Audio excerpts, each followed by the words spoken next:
I can't do much about that. Bang. Press the magic button and let's see what happens.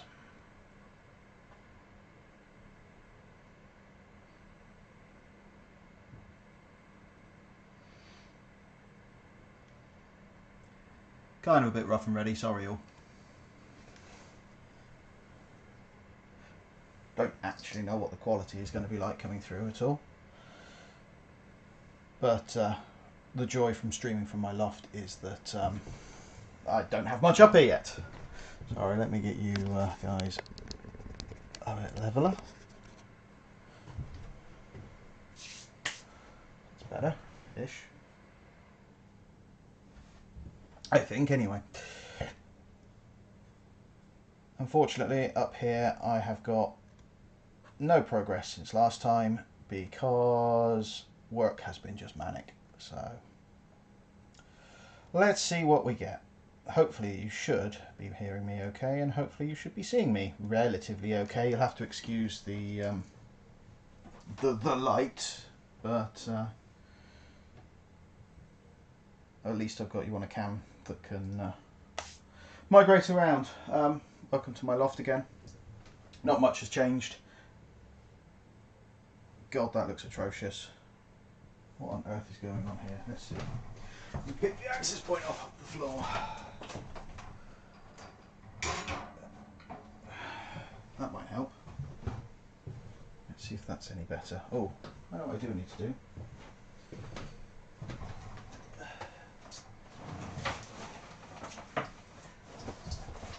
That might be sensible. Is actually plug my laptop in. That's better.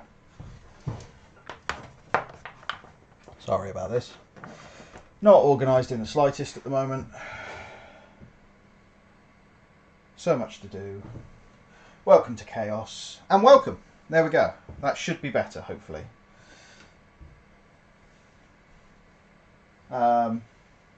Yes. Not much going on. Not much changing. Rack is sat directly underneath me at the moment. Same one. Just really wanted to catch up with people on something that let me grab them.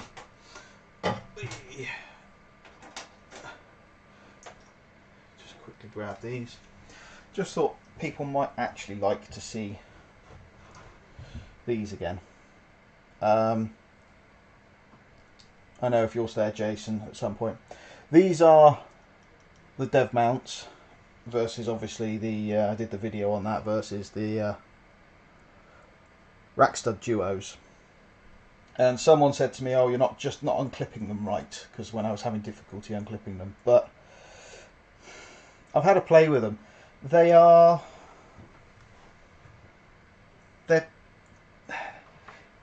not finger slicers, but they are, well, every edge on them, every single flat edge feels like computer cabinets did, or computer cases did 20 years ago when I was building. I mean, God, every edge on this is sharp. They've not really, yeah. This is.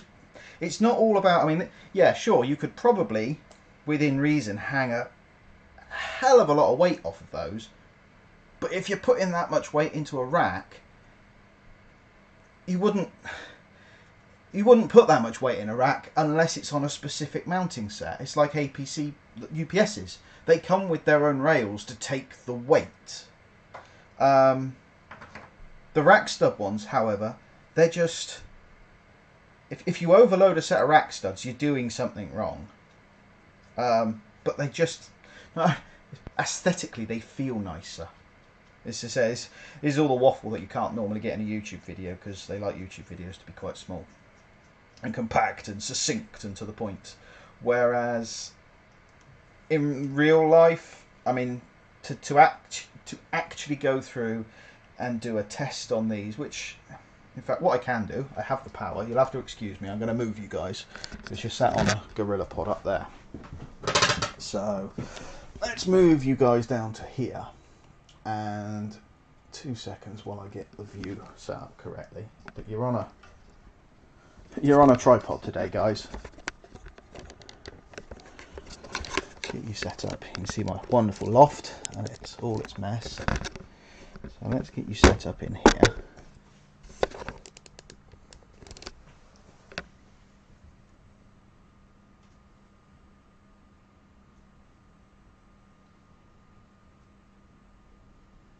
Thanks. Yes, it's I used to when I started in IT, I had hair. My first job got rid of it. So you will have to excuse this because this rack is a bit low. But if I slot this in, and just make sure that appears actually.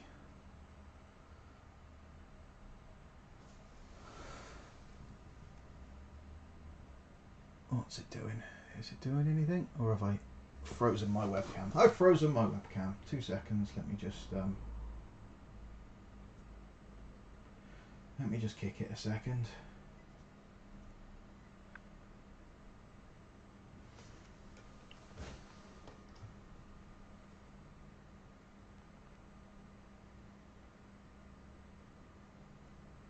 You will have to excuse me. Trying to, Cody. I was just going to go running through, but my my camera's gone wrong.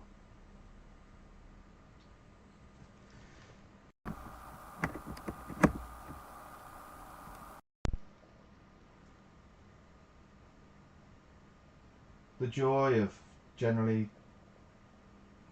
I'll switch you over to that one for a second. There's me. Right, there we go. Let's see if we get this. Yeah, my roaming camera's gone wonky, so I'm just going to get that working again, and we'll see what we can get done.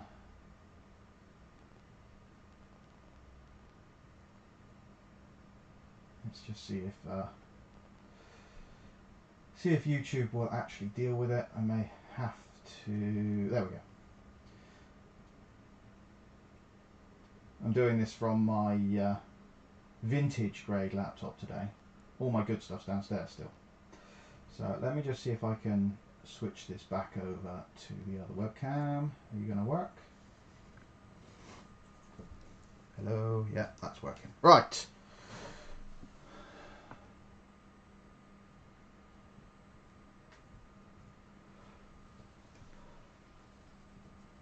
Know before, Nath.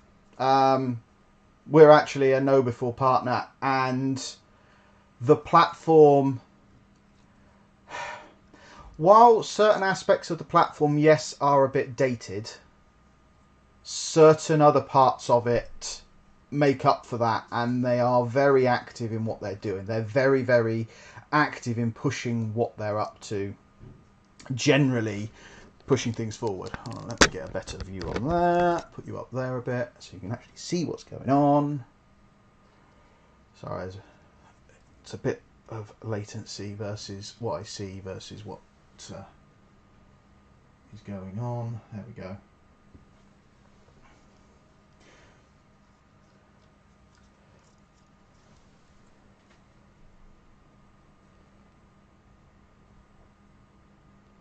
If I can get OBS to behave,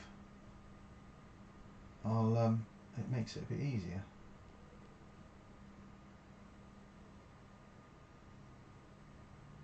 There we go. Right. Sorry, I couldn't see your messages in OBS. So, but so I'm doing this portably. In fact, what I will do is get you and you in there and there.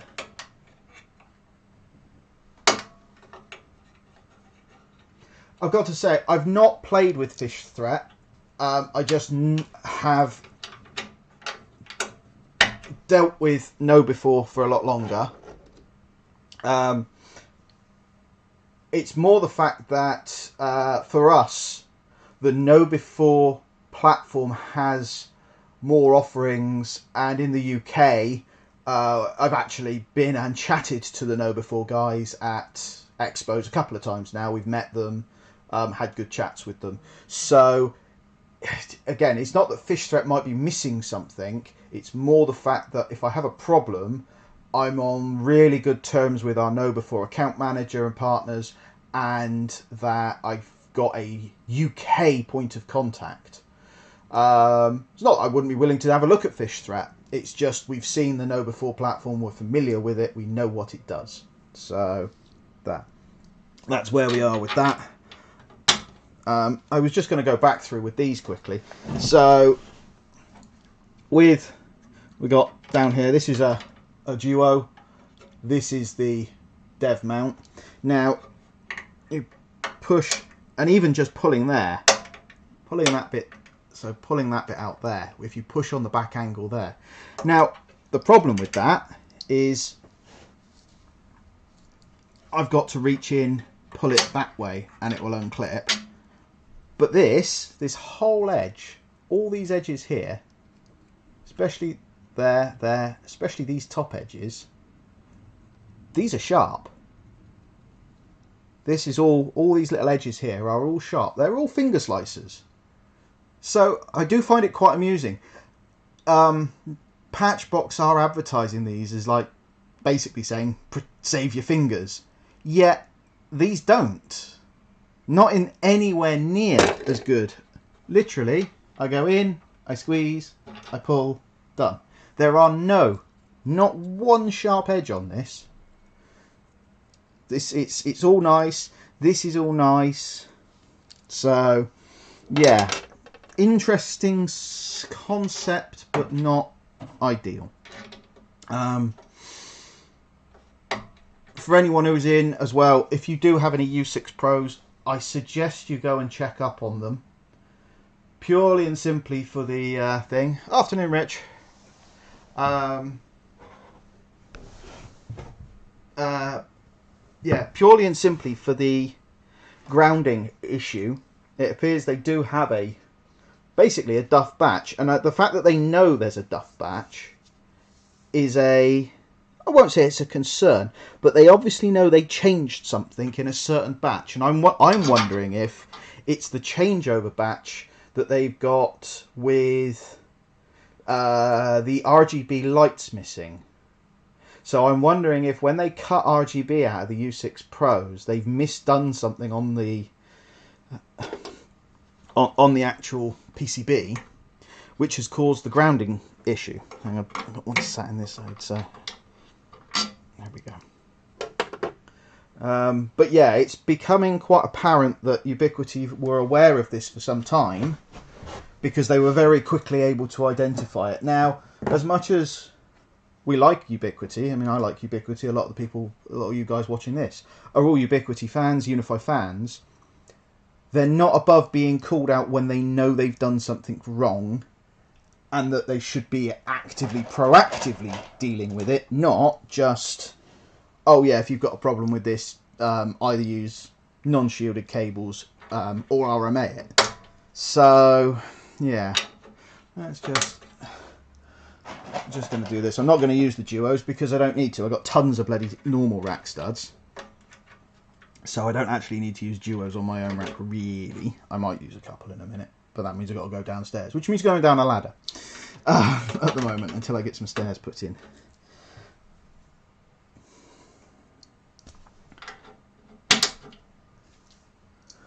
But here we go. Let's get the other side in quickly.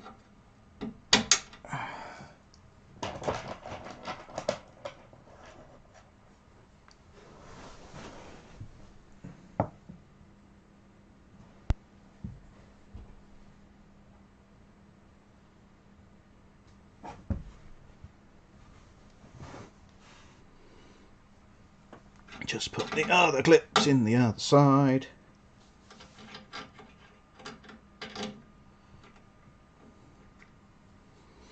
And then I need to remove my camera mount because my camera is currently sat on top of my Sophoses. So I need to get rid of that.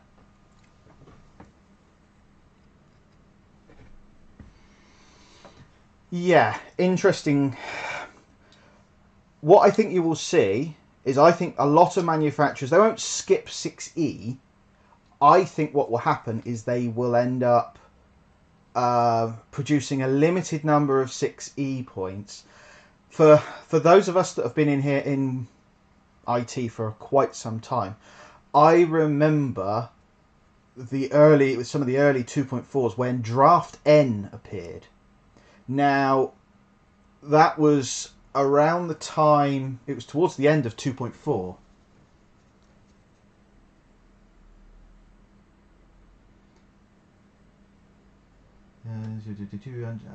I should be using.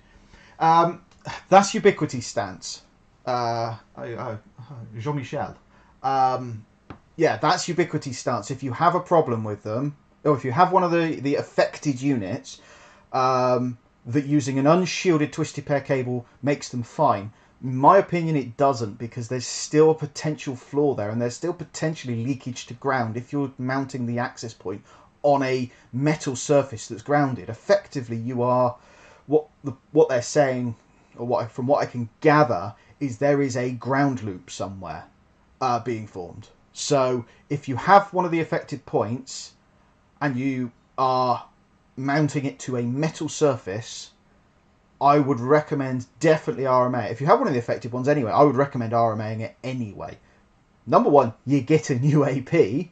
Number two, in the future, if this causes significant problems, it's already being highlighted by Ubiquity themselves, but if it causes any problems in the future, get it replaced now before you're 3 years down the line, it's blown up a switch because it's been grounding itself continuously, and then you're stuck with an AP that's no longer in warranty, even though Ubiquity know there's a fault with them.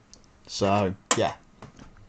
Anyway, quickly going back, I think that what you will see is Wi-Fi 7's probably not going to be common for, or not common, not going to really make poke its head above sort of the waters for another 2-3 years.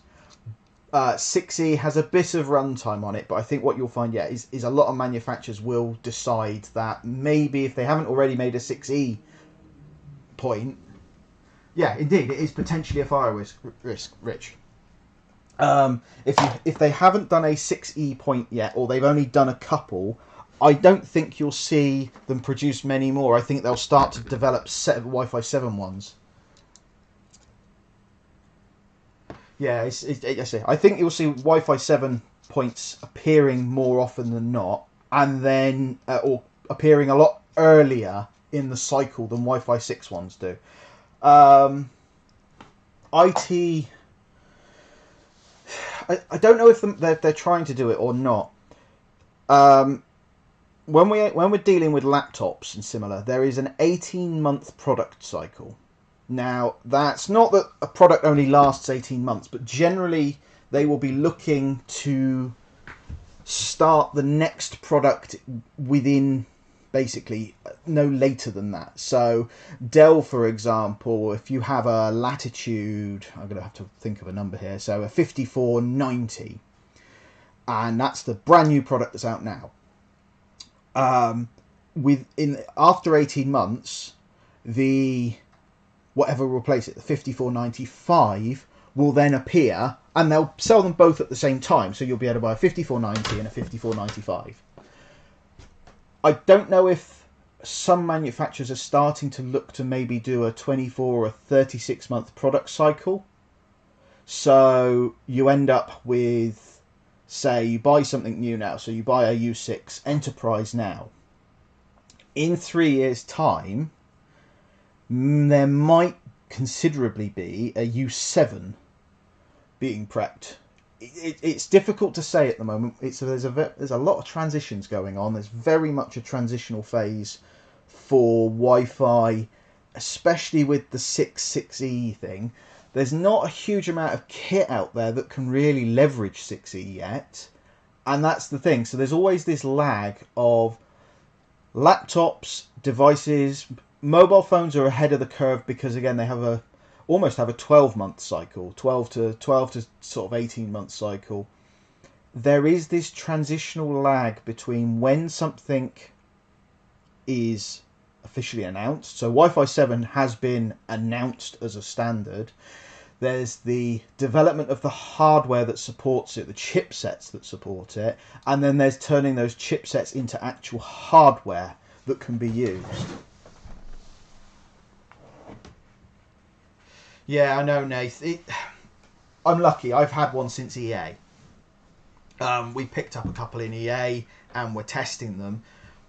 But to be honest, unless there is something specific that you require in the Pro, we still sell the G4 doorbell, and they still sell perfectly well because the camera is just pretty much as good. I think it's just as good in all honesty.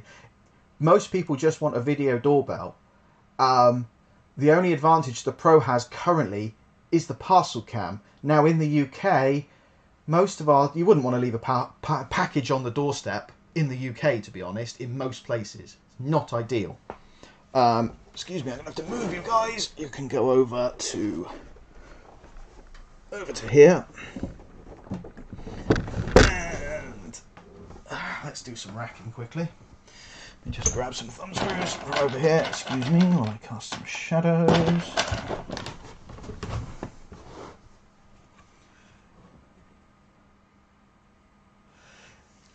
Yeah, I say that if you've got a valid reason for it, they're good. But if you don't need the parcel cam and you don't, and the screen at the moment, just you've got a message screen on the normal G4 one, so there's no massive advantage at the moment. Now, yes, it will come in the future. Hopefully, we're still waiting. We are months and months and months on from it actually going GA, and we've still got nothing really different we can do on the screen. You can't really use the NFR side of it. The thumbprint bit. Again, we don't get the smart lock in the UK, so, or if we do, it's not out yet. So again, there's no massive advantage to it. For anyone who doesn't use rack studs,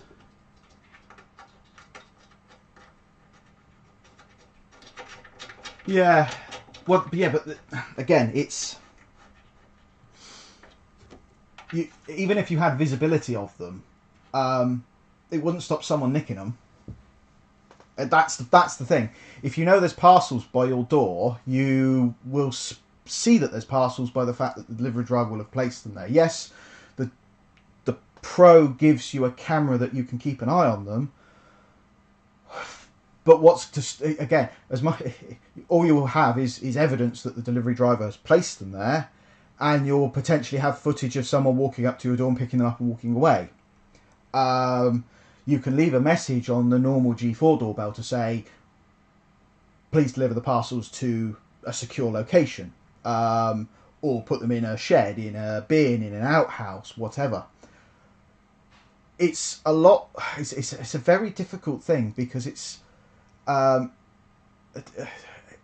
we have a lot of houses in the UK that just front straight onto the pavement, so you're not going to want a parcel left there if someone will literally pick it up and walk off with it. So again, you obviously have a use case for it, which is why you need the Pro. There's a lot of people that want the Pro just because it's the Pro. There's no other reason for it. It's just because it doesn't give them anything above and beyond what they need. This is the thing. This is where we're still installing G4s in places when we say, well, do you need the parcel cam? Is there anything you need on there? This is a prime example why we actually like rack studs.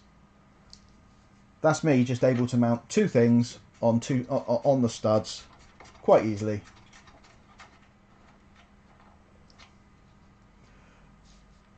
You might struggle to get the V3s. The V2s are appearing and the V1s have appeared. The V3s are still actively, they're not that old.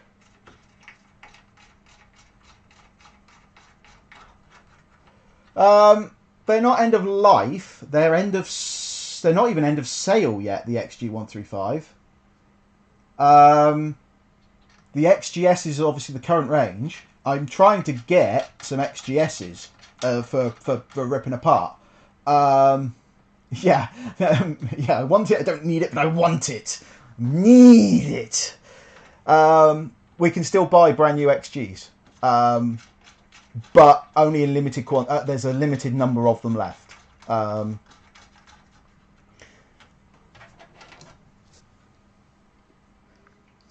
mean, this is the crazy thing. This is an SG310. This is an SG330.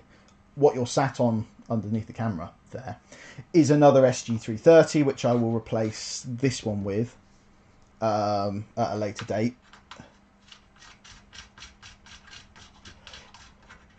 Yeah. The interesting thing, however, is the I don't know whether to be disappointed by this or not. The XGS range is all AMD based. So it's one of those things where I don't know whether that they've gone that way because it's specific to a certain product, but oh yeah, the focus is very much now on the XGS range. I've got 5 XGSs due in hopefully this week to go out to a customer. I'd say I've been probably rolling an XGS a week for the last 6 weeks, 8 weeks, something like that. For those of you who are in the Sophos community and in the forums and that, version 19.5 is now out, which I will be getting on these. These have been off for a bit because actually, while I've been migrating everything up to here, downstairs I'm running on a Unifi dream wall at the moment, which gives me my long-term test on the dream wall to actually give a proper opinion on the dream wall. I can give you an opinion of the dream wall actually from using it when it drops into GA. Versus, but the problem now is I can't tell you too much about it because that's breaking the rules. Yeah, it's not that. That is the when I've got this rebuilt, I've got quite a few servers. I've just bought another Power Edge. I've got a 620 on the way, but it's got, the only reason I grabbed it was A, because it was 50 quid, and B, because it's got the 10 gig daughterboard in it. So I've got I've got a Mikrotik fiber switch. I've got it's not up here at the moment. I've got an XG, a Flex XG to sit in here. I'm gonna build a 10 gig speed testing rack using Open Speed Test and do some benchmarks on these, on the baby XGs. I've got a couple of XG86s that have been sat on my shelf for months because the customer hasn't needed them. It's nice when they pay for. It's nice when they when they pay for the hardware, they pay for the licensing, and then they're like, "Well, we don't need it at the moment." So it's just I've got a range of these, and I've got XGSs coming in all the time. So I want to do some 10 gig speed testing, where we've got SFP Plus, some 1 gig testing, some multiple 1 gig testing, because knowing obviously, like, I could, if I wanted to, I could put pfSense, OpenSense on one of these, XG SFOS on another one, and you can actually then work out because it's not all down to just the hardware for the throughput. Some of it is down to the software, and some of it is down to what you actually want them to do. Well,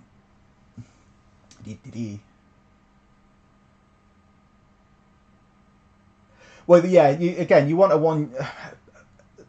The 116. Well, again, we're using a lot of 116s. The 136 or 126, 136. Yes, they are a desktop series, and they are interesting. They are rated up over a gig. So this is what I want to test. This is why I need to build. This is where this rack. I need to get another one of these StarTechs as well. I've got way too many servers here now.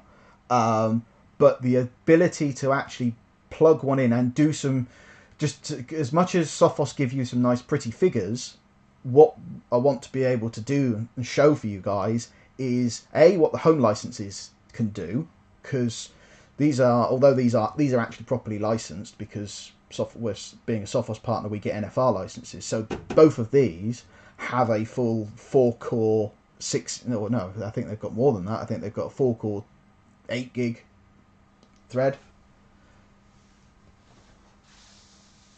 Yeah, yeah, this is it. I want to be able to demonstrate what these can do. Also demonstrate what things like FastPath. I mean, if you look at FastPath on the big XGSs, that in 19.5, which is coming, the theory behind that is to be able to offload so much. Yeah, the 135 is a quad core Atom. It will put for a home user, especially for a home user. I think in the UK, I've only just got FTTP gig down here, so I now have a gig internet. This is a good sign.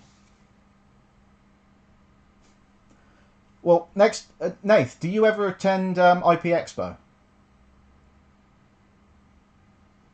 That's the question for if you're ever up at IP Expo. Number one, I need more socks.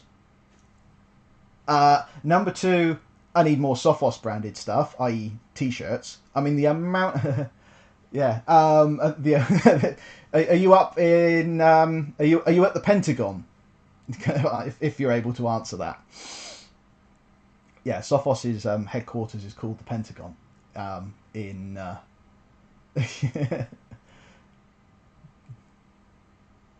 yeah, I'm trying... If I rant at Sophos, it's not ranting at you, by the way. It's ranting because there's a few frustrations we've had. Again, you always used to be. Yeah, you always used to attend. I would say we have our account manager, and again, we've worked with you guys for years. Yeah, you're up at the Pentagon. I attended the XG launch party up at the Pentagon. As I say, it's and that was all good fun. I say I wish they'd do more like that. We could do with some more programs like that. Because again, before these were running NFR licenses, obviously, or not even NFR licenses. Well, they are NFR licenses. But these were running home licenses as a pair. And a lot of people don't realise how easy it is to set up these with home licenses. It's why I will always recommend people to use XG Home over pfSense, over OpenSense, because it's just so easy. Everything is there out the box that you will need to get a good next-gen firewall running for your home. It's why, again, I want to do more on this, because there's plenty of coverage. If you want pfSense, you just look at Tom Lawrence and Lawrence Systems. Same, again, plenty of OpenSense stuff. I need to play with Untangled at some point, just because it's an option that's out there. I'm not going to say it's better or worse, but it's an option. There's no one else really that actually does what Sophos do and say, here is our next-gen firewall software. You can use it for free at home. Fortinet don't do it. Palo Alto don't do it. SonicWall don't do it. So I think it's one of the best things that Sophos actually do is to say, because they did it with the SGs. 310, 330 has dual SFP plus. I think... I think the 200... If you'll bear with me for one moment, I need to go downstairs, grab some more firewalls, because there is some variance between revisions as well. These are Rev 1s. So these have got the orange screen on the right-hand side. Rev 2s have a blue screen on the left-hand side. And I need to know what I've got. I've got firewalls coming out my bloody arse, along with servers. So 2 seconds. Be right back. Don't go away.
And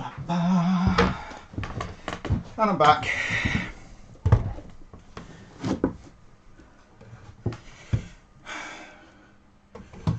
Right. Now, this one, this is a Rev 1, I think. Yeah, Rev 1 SG230. But I do believe the Rev 2s, and I know the XGSs do, have an SFP port on them as well. So that is one of the differences.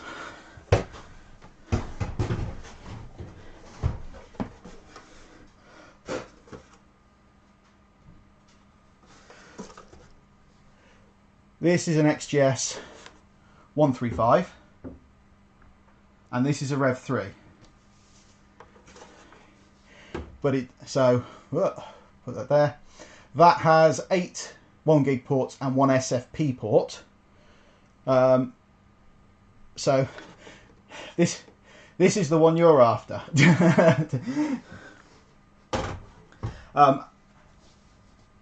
And so I need to get hold of some Rev 2 versions of these. I have got downstairs it's one of those things. Yeah, I have got a Rev 2 XG 310 with a blown up power supply. Yeah, no, you can fight over this.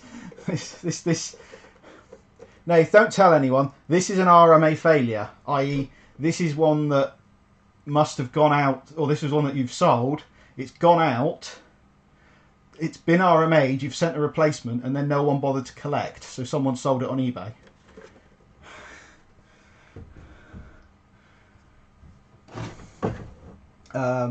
You'll find actually a lot of XGs on eBay that are quite new that are exactly that.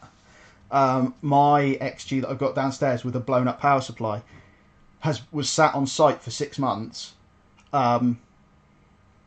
So again, it's come back to here. But yes, it's there are quite a few options available. You know what? Let's pick you guys up because I've just realised I've got no network cables up here. So you guys can come and sit on the table with me. There we go. Be a bit pissed. Don't know if I can get you. Whoa, look at me nose. Let's get you back up over here. A minute.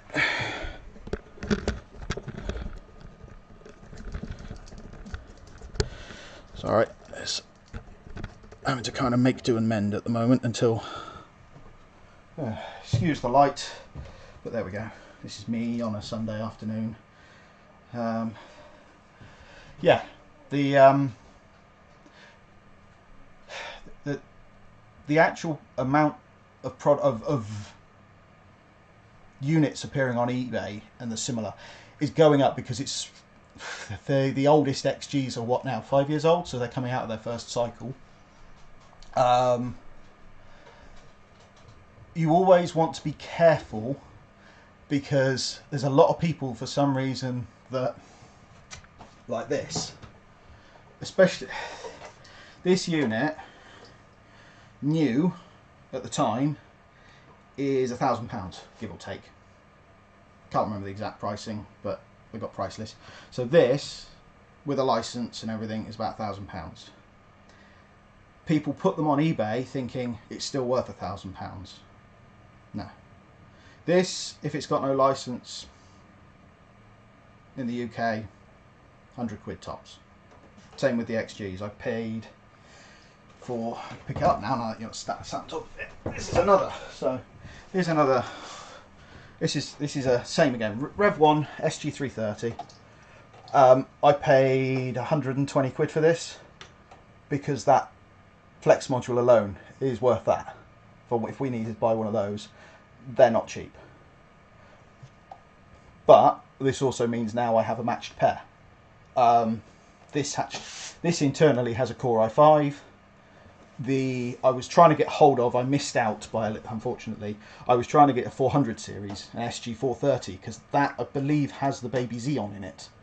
And again, it just been want to be able to get a collection so that I can sit there and say, right, if you put home on it, it will do this. It's this fast. If you put PF Sense on it, it's this fast. That's the plan.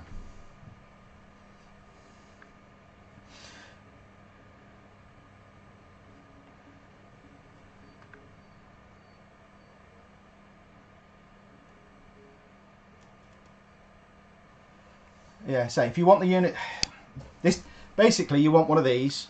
If you can get a Rev 2, because the Rev 2 SGs are the same as the XG series, and they look prettier, I think. And they've got nicer.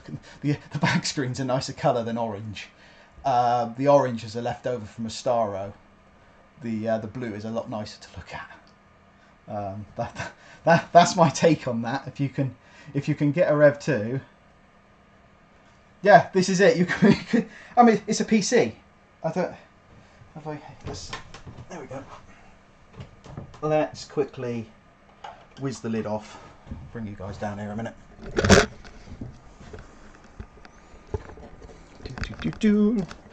Sorry about the shaky weakness, but let's bring you guys down here. You see me? There we go. So we'll whiz the sides off this unit.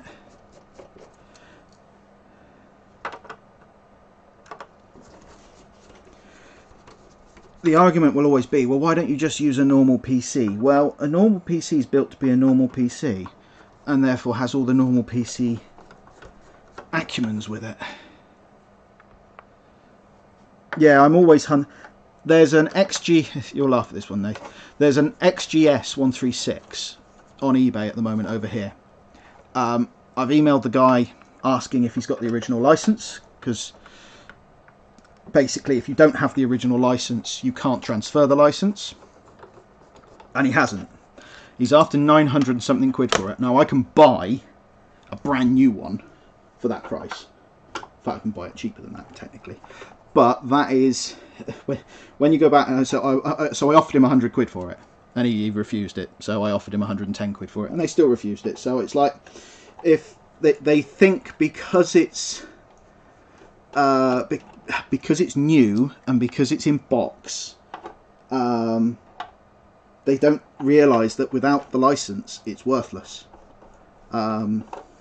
So I want it because it's an XGS and I want to put home on it, and I want to see what the difference is, how home works on an XGS versus an XG, because you can't make use of the fast path processor, so you can't offload with home. Therefore it's just an AMD based system. Right, let's just pop you, because I haven't had this one open yet since I purchased it, so I don't actually know if it's still original inside. I'm assuming not, because the warranty sticker's gone on the back.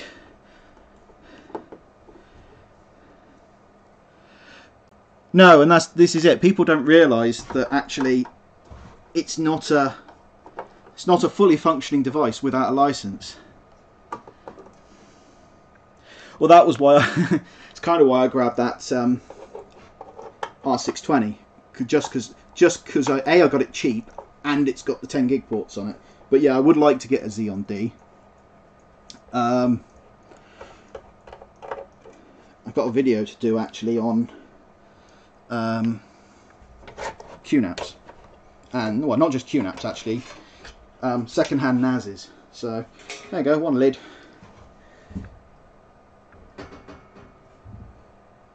Stick that there.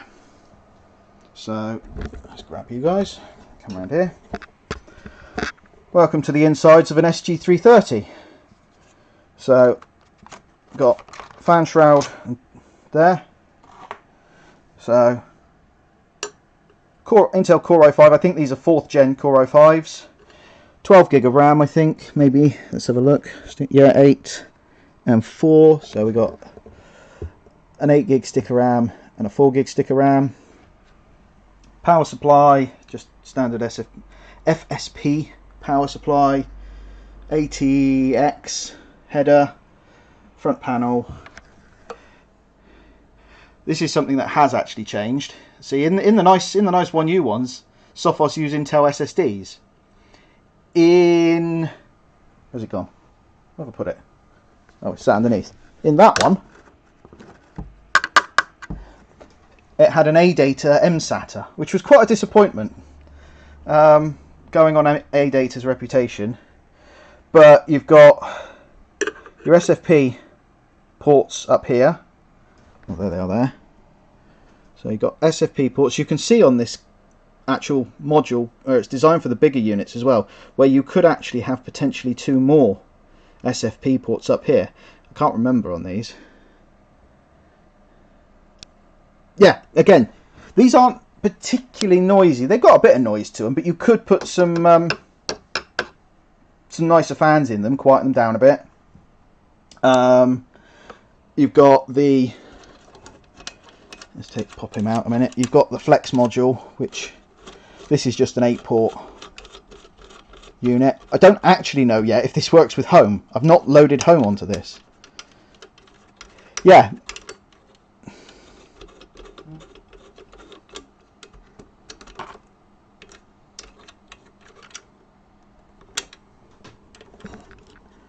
Get it out of there.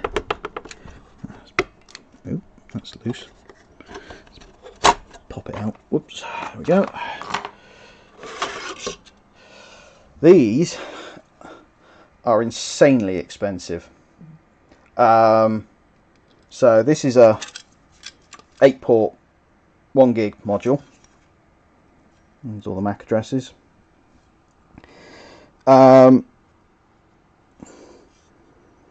If you want a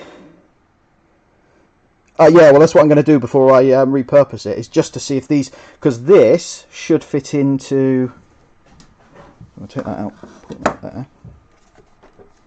In theory, I should be able to slot that in there, I believe. Let's have a look. Let's see. I can't remember with these if it fits or not, because this is designed, don't think it will. I think it's too, yeah, it's wrong. That's not going to fit. It will, however, fit. Yeah, that's, so this will fit in a 300 series and a 200 series. So if I grab you down a second, there you are. That's what I'm streaming on, is a M17 Alienware. That was the best £3,000 probably I ever spent 10 years ago.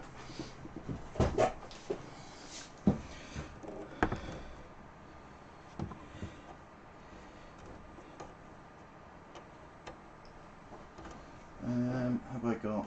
Yes, I have. Trusty Leatherman.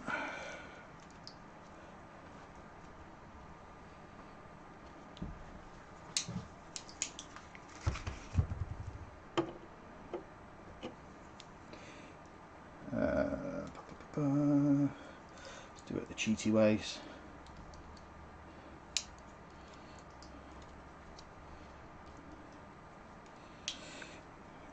I'm honestly not using a blade as a screwdriver, really I'm not, but it's what I have to hand at the moment.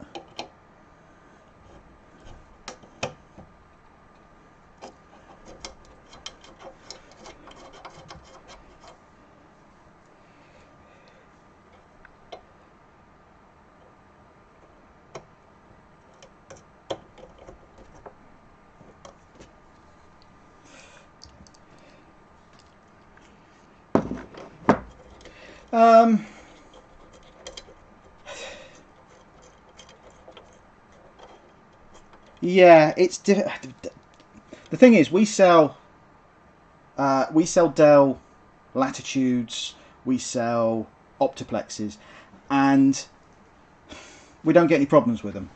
For what we use them for, we don't get any grief. I've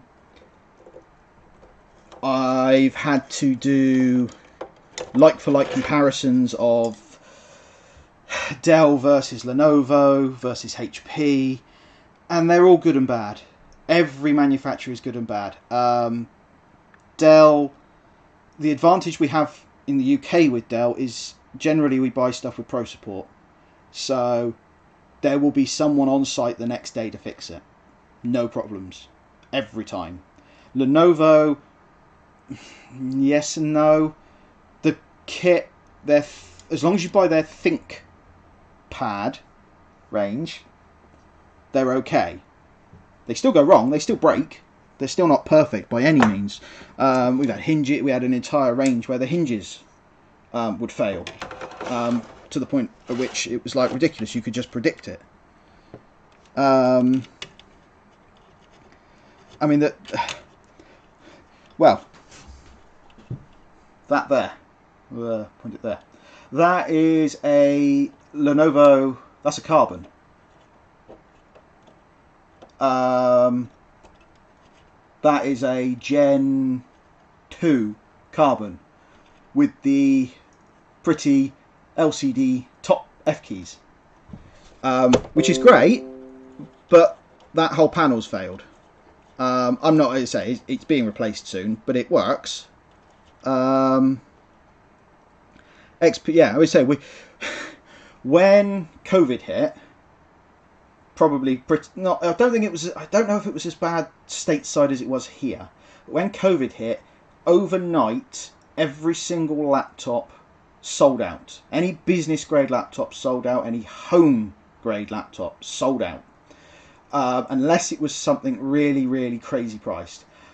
We had to buy in 50 XPSs instead of 50 Latitudes for a client. And yes, they have not been great. They have had weird, and it's not that they just fail. They just have silly issues, or a trackpad fails, or the keyboard falls apart. That's some of the problems. It's that sort of thing.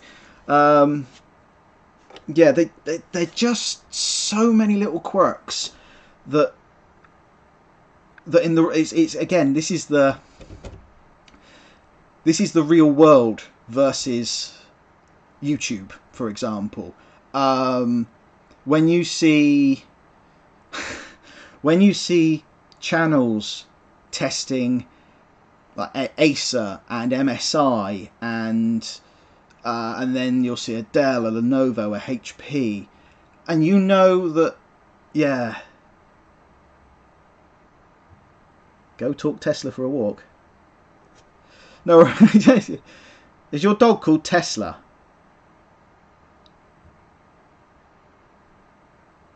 Please tell me your dog is called Tesla.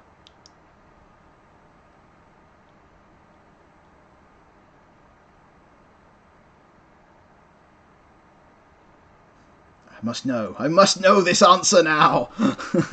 Tell me, Jason.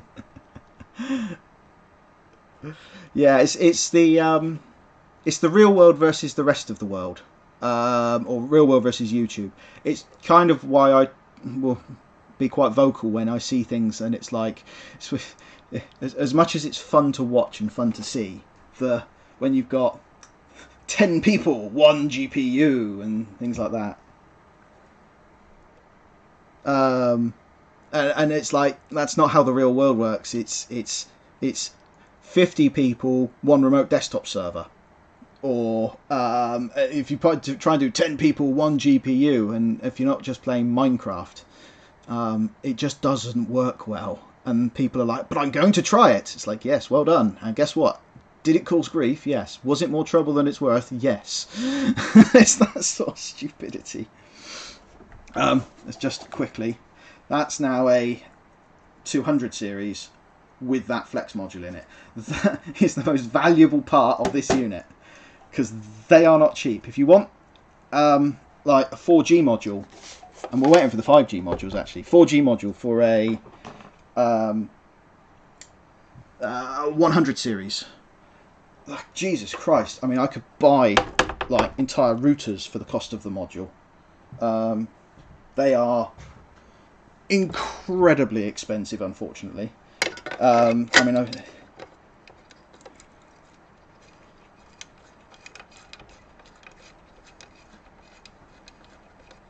yeah, LTT again. It is. as much as it's useful, I know what they're trying to do, and I full credit to them. I mean, Linus has built a phenomenal business out of that, and yes, it's a lot of it is for entertainment. It's the fact that well, yeah, I mean, I watch it. I watch all their channels, Tech Link, things like that, because yes, some of it is actually quite good. Their tech news is quite useful just to keep on top of a few sort of silly things. But it's when they're playing with servers and when they're building systems, and then you see their server. I'm going to call it a server cupboard because it's not a room; it's a cupboard. And you're thinking, this is a multi-million-pound company now, and they're running their servers in a cupboard, and there's cables everywhere, and they've double the what I spotted the other week. They double stacked their rack in that they had all the servers at the front down one end, and on the other side of the rack there was a Unifi NVR and a Dream Machine Pro, and that was obviously for all their Unifi access and CCTV. Fine. Move it out of that room and build a goddamn server room. If they built a proper server room where they had access to both sides of the rack and it was all organised, and Jesus Christ, the cabling mess. I'm not perfect with my cabling because a lot of the time, like, it's coiled up because it's there literally temporarily until I actually build this. I mean, I intend to have a set of stairs coming up here, and again in here there'll be all sorts. But Jesus Christ, yeah, they've got aircon, but I've got again, I have companies that have had to move server racks into old shower rooms because it's the only space they have available, and you make sure there's a HVAC system in there. It's that sort of thing. There's just so much that you give them credit. I know they're pushing forward with their labs thing, which is great, but when it comes to enterprise gear, the biggest concern that it always raises is people see that and think, oh, I can do that. And it's like, great, you can do that. Anyone can do this shit. Anyone can, genuinely. Anyone with IT experience can do this. It's not that difficult. But the experience... yeah, I mean, I've been watching... I've watched Linus for years. Years and years and years. And yeah, I mean, some of the early stuff was, obviously looking back on it now, it's like me. I'm small. I'm a tiny little baby YouTuber. That sort of thing.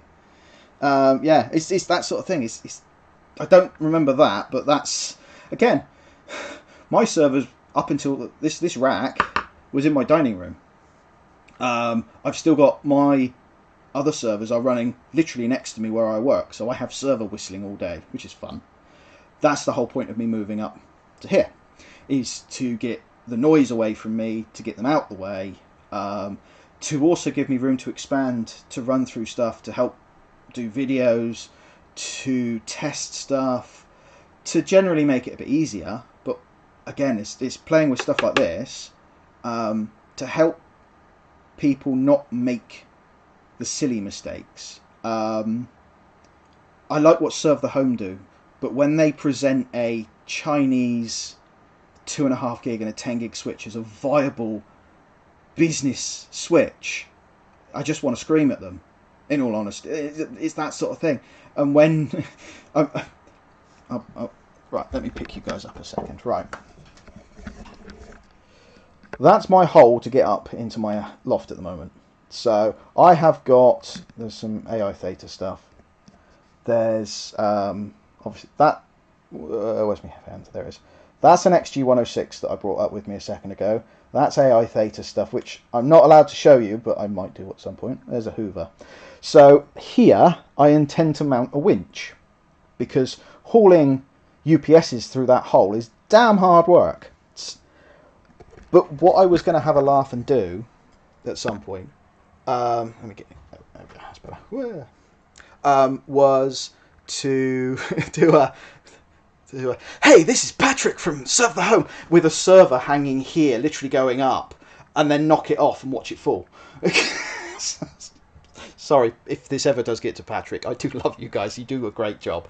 But it winds me up something chronic when you see a server just dangling here, being held by its ears. And I've seen these ears bend and break on servers. They do it if you're unlucky. So at some point they're going to have something hanging like here, and they'll be like, oh, blah, blah, blah, and it'll just go bonk, and everyone will be like, oh.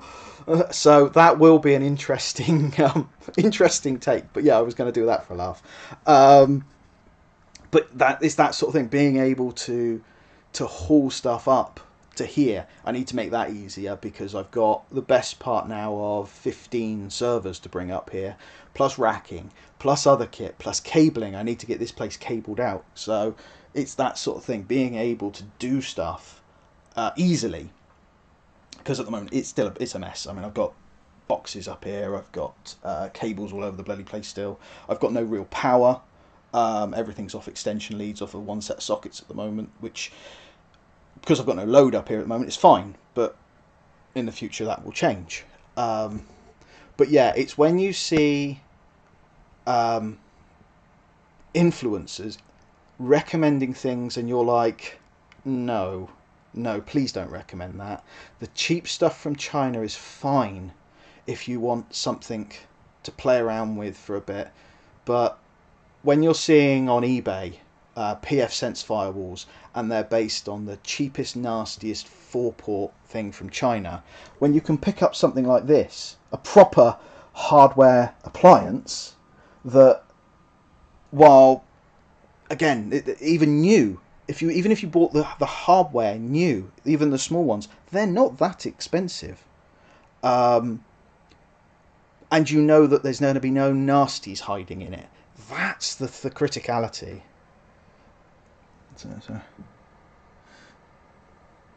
Yeah, I say I prefer Anthony's reviews to Linux.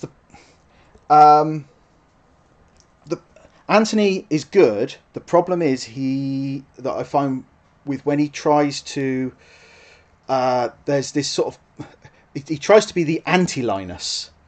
Linus is there, oh, this is wow. Anthony is the, well, here is one other way to do it that is the most obscure way ever. That's one of the funny things. I would love to insulate these. The problem is, in the winter, this place is going to be kept warm. I mean, this here, that's an extraction duct. It's about 13 degrees C outside here at the moment. It's probably closer to 1920 up here, and we're getting colder. So it's whether the end game might be to put some windows in up here and over there. I got TV aerial. Don't use my aerial anymore. It's not plugged in, so that can go. Make some space. What I want, like this is the rack at the moment. There you go.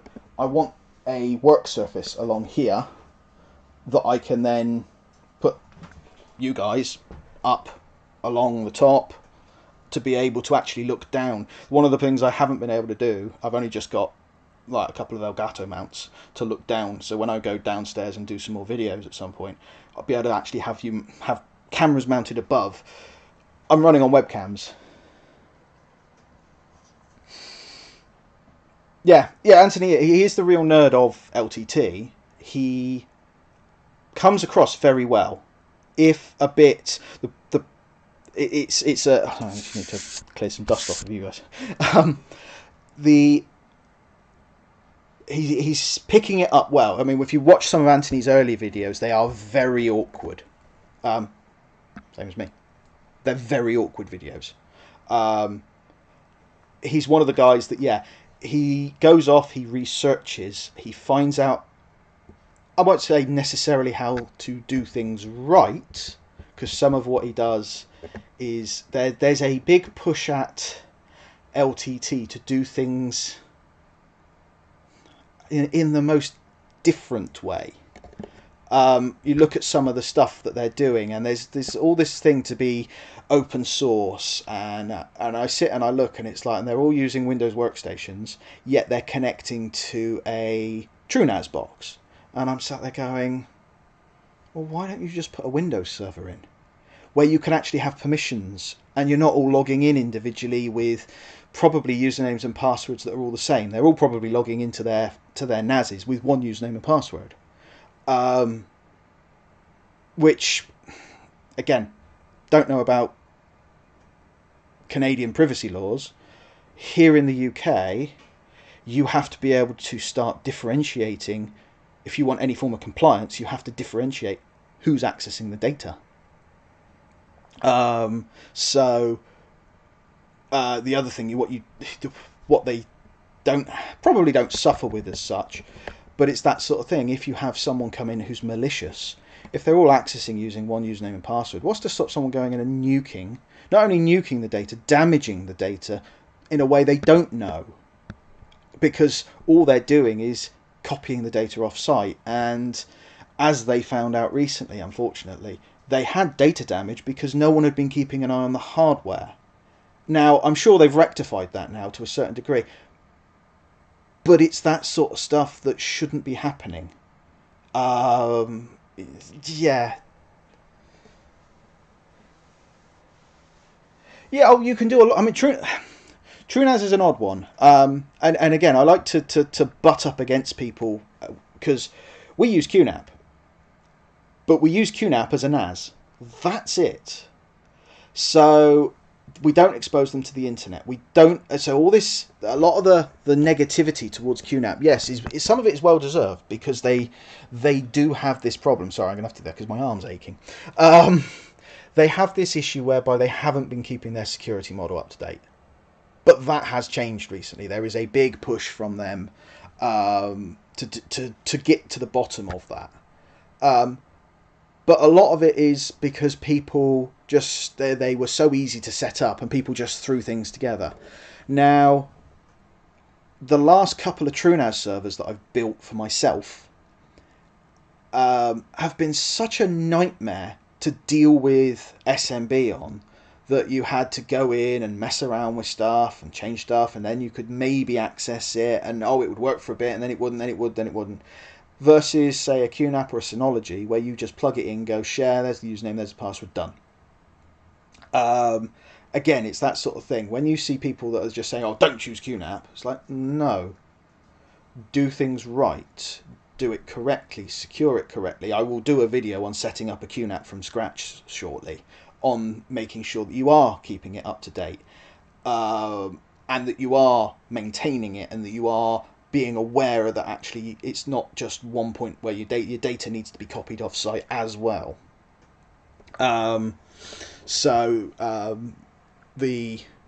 321 or 32321 backup model actually has been expanded. It should be 32110.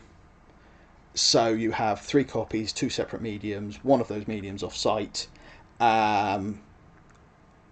one of them being in the cloud, I think it is, and should be immutable.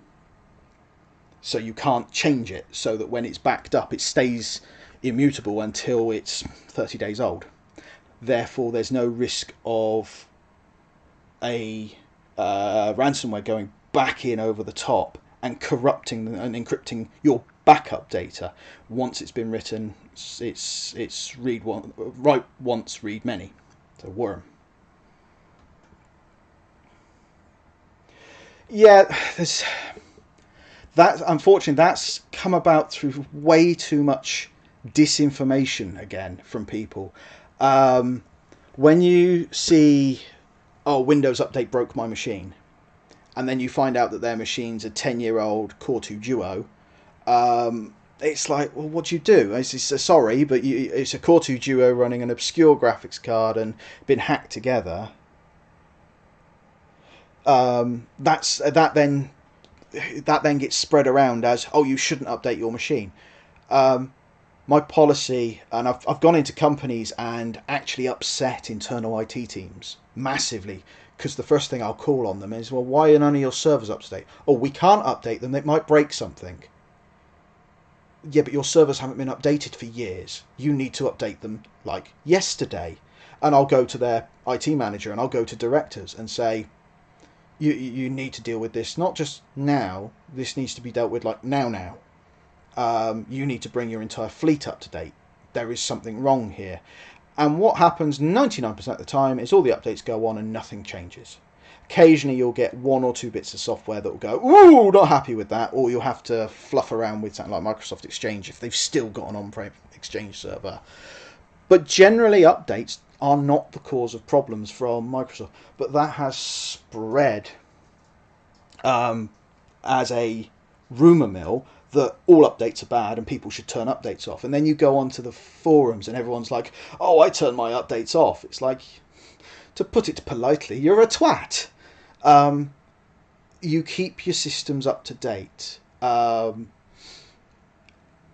I'll go back to Veeam. Veeam, who we partner with Veeam. But their attitude is, if we've released an update for our software, it's to fix problems. If you phone up and you're experiencing problems and your software is not up to date, the first thing that you will be required to do is bring your system up to date. And I believe Dell take that approach as well now. If your system is not up to date, go away and get it up to date and then call us back. Because 99% of their problems magically get fixed. Yeah, this is it. In the UK, we have Cybersecurity Essentials, Cyber Essentials. That is a government-sponsored compliance level. That has a requirement for everything so everything on your site has to be supported. So from phones, printers, servers, desktops, wireless, firewalls, switches, you name it, everything has to still be supported. If you've got a 10-year-old HP printer, that doesn't receive any updates anymore, in the bin. If you've got machines that aren't receiving BIOS updates, in the bin. That sort of thing. So that's a requirement, and it's a requirement that they be brought up to date within 14 days of an update being launched. That is an actual compliance level requirement, because if you don't do that and you get compromised, any form of insurance that requires that compliance is null and void. We are bringing our customers up to that level, some begrudgingly, but that's our standard. That's what we opt to run with. And effectively it takes them down the path to affect things like ISO accreditation.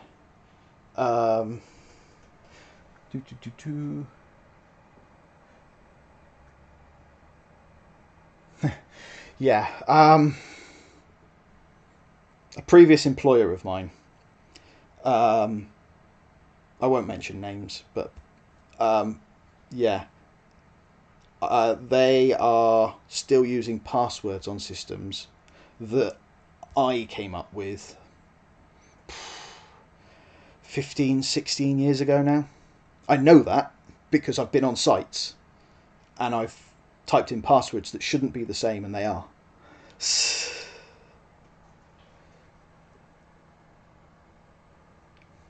Power blackouts, yeah, we are considering. Our main consideration at the moment for things like that is diesel generators. So on site there will be a we have here, like, so just to look down there, it's unplugged at the moment.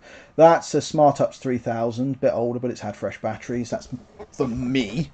But obviously any of our sites, if the UPS is over, say, if it's an APC, if it's over sort of 6 years old, it will be assessed and probably replaced with a modern one, because it will already be on its second one. But we are looking at diesel generators.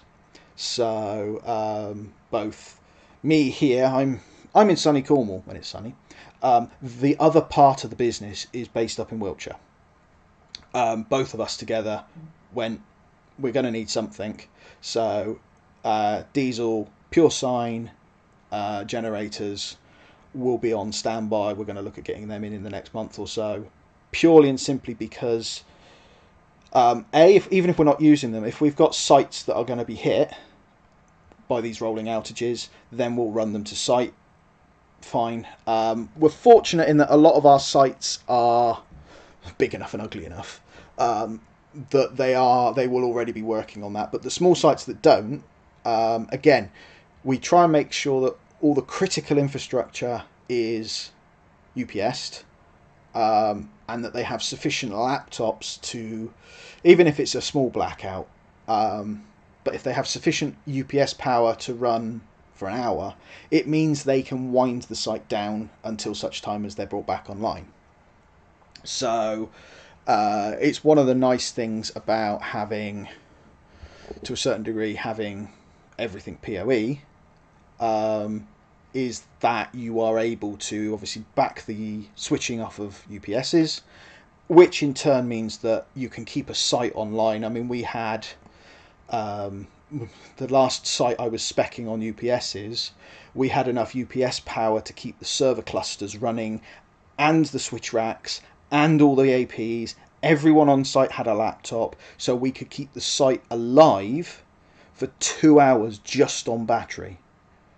That, again, as far as I'm aware, I haven't heard anything other. That site is still active as it was, and the idea being that the decision was made to run everyone on laptops with docking stations, so that if there was a power cut, they just unplug their dock, run off a laptop.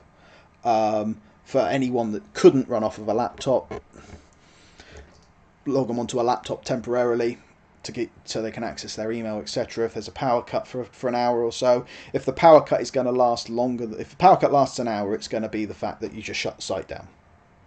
You send everyone home and you bring the servers down in a nice, normal, sort of sensible manner. You consolidate down the way VMware does it quite nicely, actually, when it integrates in.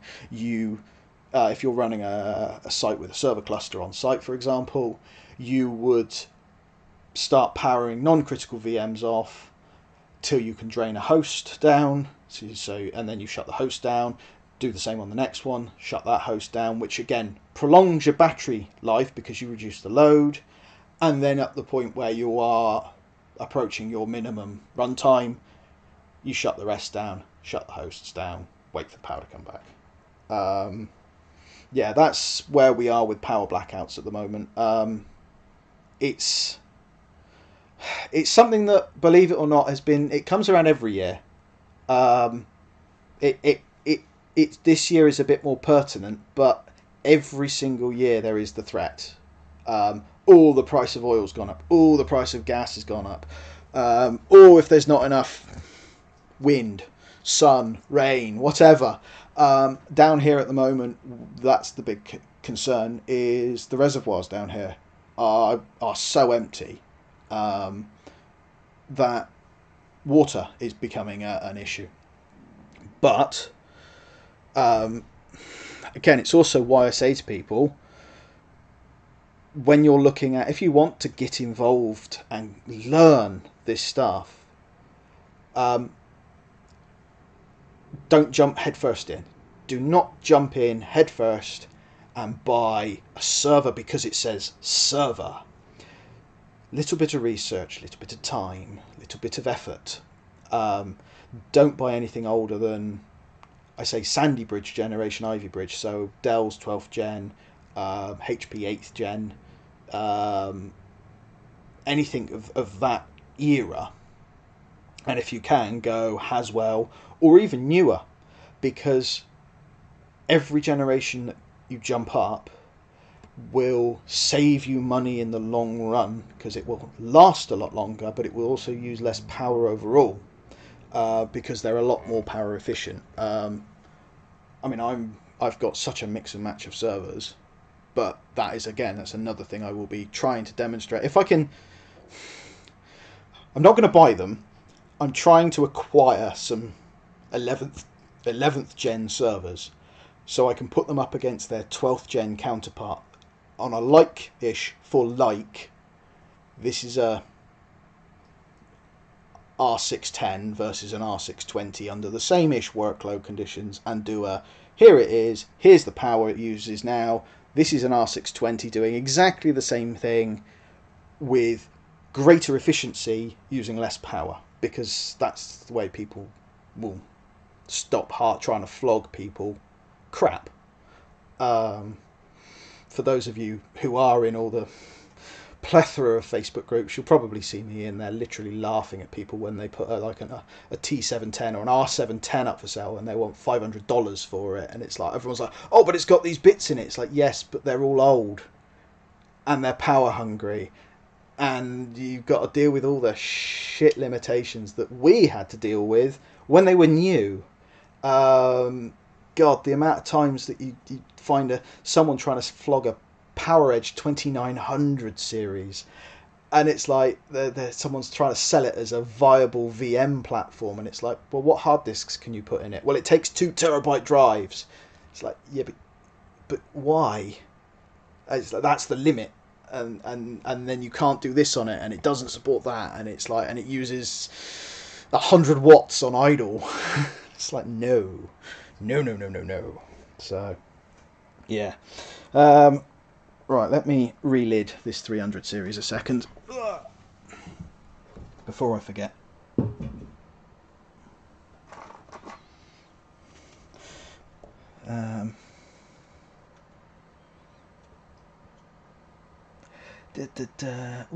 In Print Nightmare, we were lucky. We didn't get a lot of issue with Print Nightmare. We've been fairly fortunate in that, because a lot of what we were using for a lot of our systems, as it were printing directly to printers. Oh god, yeah, iDRAC, where you still have to use Java or an ILO. That's one thing that people forget. They think, oh, it's an old server, but it's going to do everything that the new one does, just with a bit old, a bit slower. No, the software is horrendous. iDRAC 6, early versions of iDRAC, and ILO, and when you're having to explain to people, like, it's the same with enterprise storage arrays. So you have a SAN, for example. So someone goes out and is like, oh, I want a load of storage. So they'll go out and they'll buy an old Equalogic SAN. And then they realise that they can't actually manage it anymore because it requires Java to manage it and Internet Explorer, but it requires like Java 6, and you're just like, whoa. And so it's like, so all that money that you've saved versus building something like TrueNAS array or a Windows server, that it goes down the pan because they got to spend hours every time trying to do anything, and then they find out that they can't do it because they either haven't got the license for it, or it's just that thing. People forget that back in the 2000s and that era, if you didn't have a license to run something, if you didn't have a license for RAID 5 on a controller, you didn't get RAID 5. You got RAID 1, RAID 0, and if you were very lucky, you got RAID 1 plus 0.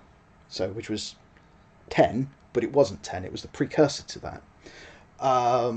You had to buy a license key for RAID 5, and people think, well, that's what that should be on everything. It is now. That's the thing. That's why you go newer, because it's on there. RAID 6 is on there. RAID 50 is on there. RAID 60 is on there. You go to TrueNAS, and you get, obviously, ZFS and Z1, Z2, all the fun stuff. But yeah, people don't comprehend that for the sake of an additional £50, $100, they can jump a generation and then not have to deal with a generation's worth of fixes and flaws and pain. So it's why, I mean, not only that, if you do it right and you are patient, you can pick up some cracking deals. I've got an R240, I think, sat downstairs. It's a 240 or a 230 that I paid 150 quid for. They're going for £300-400 normally, but it's about keeping it. It's got a dent in the back. Oh well, it's going to be for lab testing. Not the end of the world. I'm going to have to put you down while I reassemble this thing a second. So let's stick you guys back there.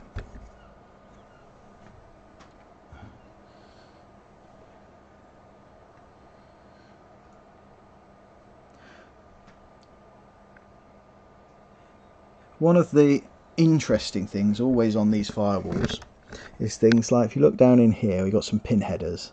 That's the debug header, there's a front header. That to me looks like a USB 3 header. We've obviously got pin mounts over here for the front things.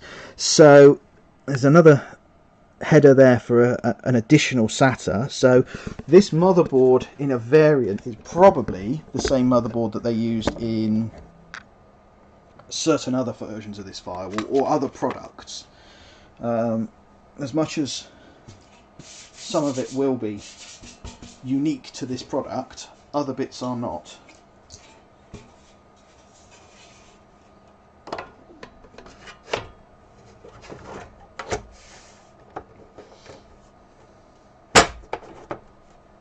Right, and let's start putting screws back in.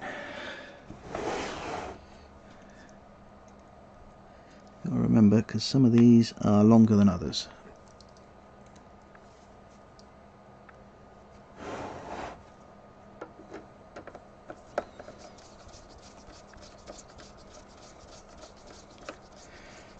And before it gets said, normal screwdriver, not LTT screwdriver.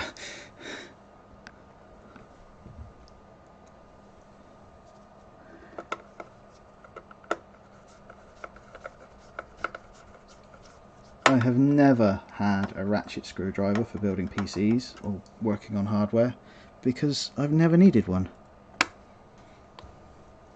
It's not to say that they're a bad screwdriver, but it is to say that they're an expensive screwdriver.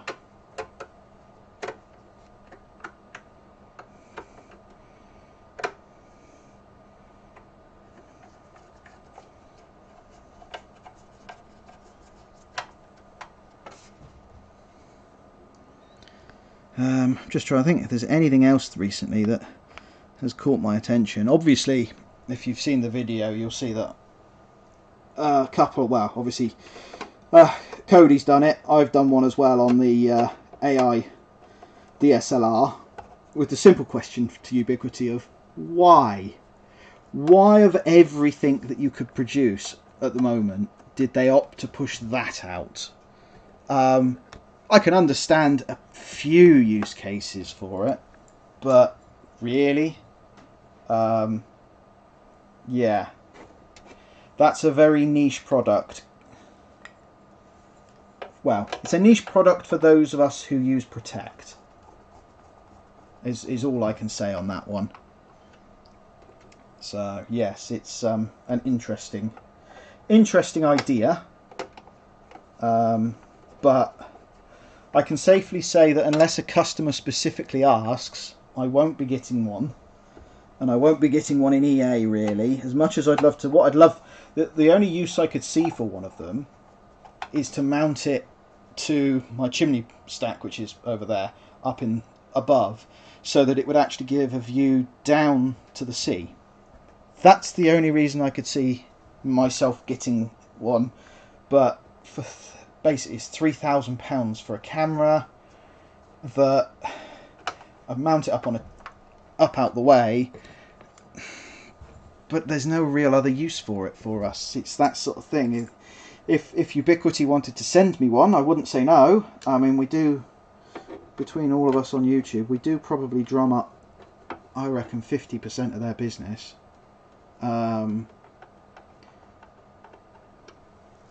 But yeah, that is, well, it's an expensive toy, is the only word I've got for that at the moment. The PTZ is an expensive camera for that product range, and that's just now made the PTZ look cheap compared to that. Unless they're planning on jumping the price of the AI Theta up on launch. I mean, that's a possibility. If that suddenly jumps up in price to £600–700, yeah, that's an interesting idea, but not really needed. I mean, we've got one customer that has a view, has a camera being used just for the view, and that's the sort of thing where it would sort of be quite good. But even then, they aren't going to spend that money on it. There's better ways to achieve it than spending £3,000. Pick that up out of the way. There we go. This is back again, so that's the 330 back to being a normal 330, and the flex module's in the 230, which probably will get home on it before I get this one sorted. But yeah, there we go. I can smell my dinner's cooking, which is awesome because it's roast tonight, which would be nice. I'm just trying to think if there's anything else. If anyone's got any other anything they would like my opinion on, I suppose is the best way to put it. Do shout. It is that sort of thing. It just one of those weird sort of making progress up here. That's the thing. That's the idea.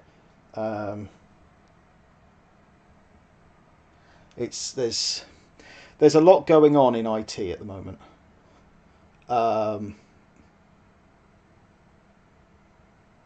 It's a strange time, I think, to be in this industry. It's something that I think actually it benefits to have views from people in the UK, people in Europe, people in the US, because they're very, very similar yet different markets. We have considerations here that the US doesn't. The US has considerations that impact pricing that we don't. There's a lot that I think is going on globally that has not just what's going on with Russia and Ukraine. There's a lot going on globally that has knock-on issues for the next year, whether it's in manufacturing, whether it's in standardization, whether it's in power efficiency. I think there's going to be a big drive in the next 2-3 years for very, very power efficient servers and systems, because the cloud has caused quite a big relocation of power demand to data centers from businesses. The overall power usage of businesses has grown, but is nowhere near what it would be if they were still running all the on-prem services. So yeah, I can foresee this year being quite interesting, or this coming year being quite interesting. Yeah, and obviously the change that COVID has made with what's gone on with people working from home, it's gonna be an interesting time, I think. But yeah, anyway, I think my dinner is about to be ready, so I'm going to wrap up now. Thank you everyone for joining me, much appreciated. Please drop me questions, anything. If you've got questions, reference Sophos gear. If you've got questions, reference Home Lab. If you've got questions, reference business. Again, get in touch with us. We're here. I'm quite happy to answer questions. It gives me stuff to talk about, and it gives hopefully you guys somewhere to spitball stuff, to throw things and see what sticks. If you need me, again, drop me a contact, find me on Discord, just tag me in something. I'm normally floating around in front of my machine most of the week because I'm working. It's kind of why I don't get a lot of chance to do videos, is because just things are a bit busy at the moment. But I'm trying to generate some more content, make it look a bit better. You may have noticed that with the last couple of videos.